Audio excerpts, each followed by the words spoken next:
नमस्ते। मैं राजेंद्र कुमार सह आचार्य राजनीति विज्ञान, राजकीय कला महाविद्यालय सीकर। आज की इस कक्षा में हम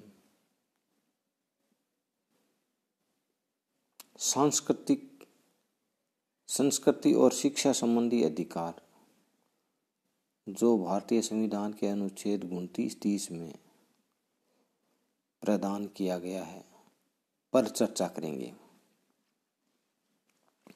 अनुच्छेद 29-30 में भारतीय संविधान द्वारा संस्कृति और शिक्षा संबंधी अधिकार प्रदान किया गया है। इसके अंदर अनुच्छेद 29(1) में अल्पसंख्यक वर्ग के हितों का संरक्षण करने का प्रावधान किया गया है। इस अनुच्छेद में भारत क्षेत्र में रहने वाले नागरिकों के किसी वर्ग के जिनकी अपनी विशेष भाषा, लिपि या संस्कृति है, उसे बनाए रखने का अधिकार प्रदान करता है। इस अनुच्छेद का उद्देश्य अल्पसंख्यकों के हितों को सुरक्षित करना है। ऐसा वे अपनी भाषा, लिपि और संस्कृति को अपनी रुचि की संस्थाओं को स्थापित करके ही सुरक्षित रख सकते हैं। अनुच्छेद 29(2) में राज्य द्वारा पोषित अथवा राज्य निधि से सहायता पाने वाली किसी शिक्षा संस्था में प्रवेश पाने से किसी भी नागरिक को केवल धर्म, मूल वंश, जाति, भाषा अथवा इनमें से किसी भी आधार पर वंचित नहीं किया जाएगा का प्रावधान किया गया है। अनुच्छेद 29 द्वारा प्रदत्त अधिकार केवल नागरिकों को ही प्राप्त हैं। पायली के अनुसार अन्य भौतिक अधिकारों पर अनेक प्रतिबंध हैं, परंतु इस अधिकार पर कोई प्रतिबंध न होना इस बात का द्योतक है कि संविधान निर्माता इस अधिकार को निर्बाध रखना चाहते थे। अनुच्छेद 30 में शिक्षा संस्थाओं की स्थापना और प्रशासन करने का अल्पसंख्यक वर्गों का अधिकार पर के संबंध में प्रावधान किए गए हैं। इस अनुच्छेद के यानी अनुच्छेद 30(1) में प्रावधान किया गया है कि धर्म या भाषा पर आधारित सभी अल्पसंख्यक वर्गों को अपनी रुचि की शिक्षा संस्थाओं की स्थापना और प्रबंध का अधिकार होगा।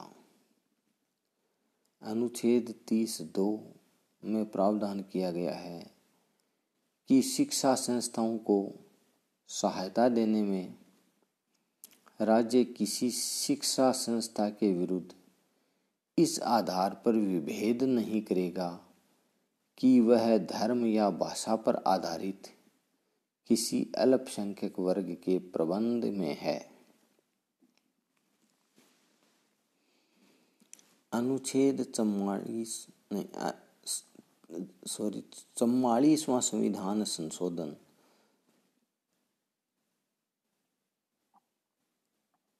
तथा अल्पसंख्यकों का अधिकार अर्थात 44वें संविधान संशोधन के बाद अल्पसंख्यकों के अधिकारों पर क्या प्रभाव पड़ा, तो 44वें संविधान संशोधन अधिनियम द्वारा संपत्ति के अधिकार को मूल अधिकार के रूप में समाप्त कर दिया गया है।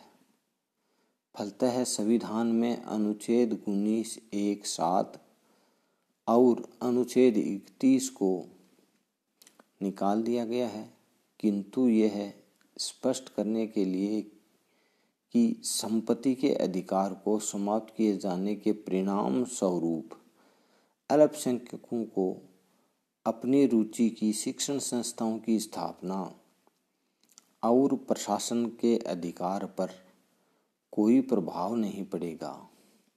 अनुच्छेद 30 में एक नया खंड 30(1) क जोड़ा गया है। खंड 30(1) क यह प्रावधान करता है कि राज्य किसी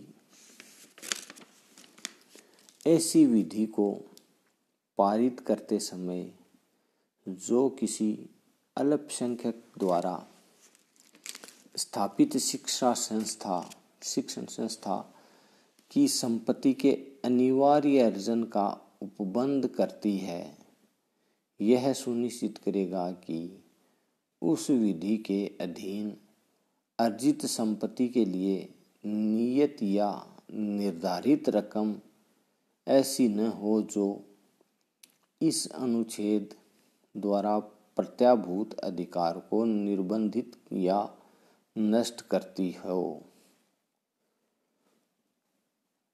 अर्थात अनुच्छेद 30 द्वारा प्रदत्त अधिकार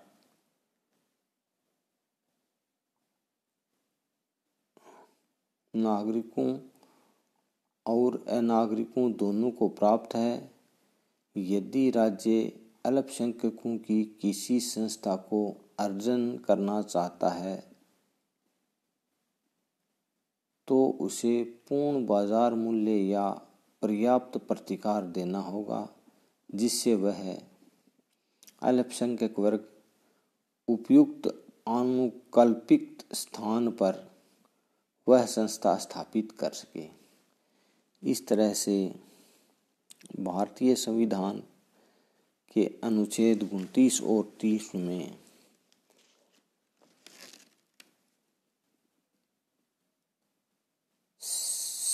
संस्कृति और शिक्षा संबंधी अधिकार का प्रावधान किया गया है। धन्यवाद।